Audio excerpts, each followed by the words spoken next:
How can we reduce our manufacturing costs for the new XD line vehicles coming in March 2021? One of the promising ideas is spot weld optimization. Agreed. Can you estimate the business impact?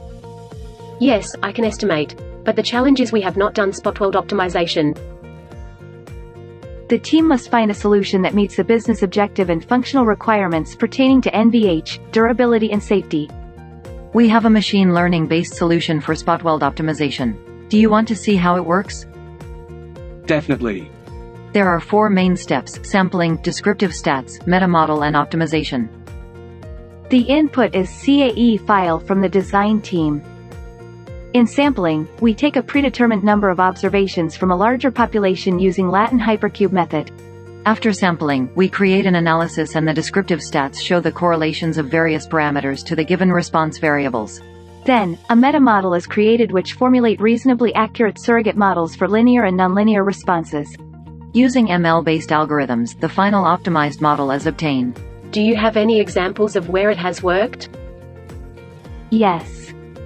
For a previous customer, the CAE design file had 4,326 welds. After optimization, we were able to reduce 388 welds. That is approximately 9% savings. What does it translate in terms of cost savings?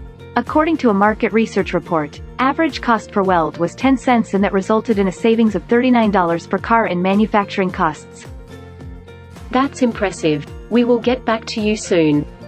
After exploring multiple solutions, we identified that optimization using ML is the best fit for our case.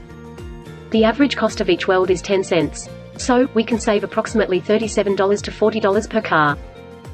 As per the sales estimate for XD line vehicle, that would be approximately $13.5 million in savings per year. Impressive insights. Additionally, this method takes less time to implement and approximately 50% less manpower than traditional optimization. Can we do a pilot? What do they need? All they need is CAE data files. Okay, let us schedule a meeting to discuss next steps.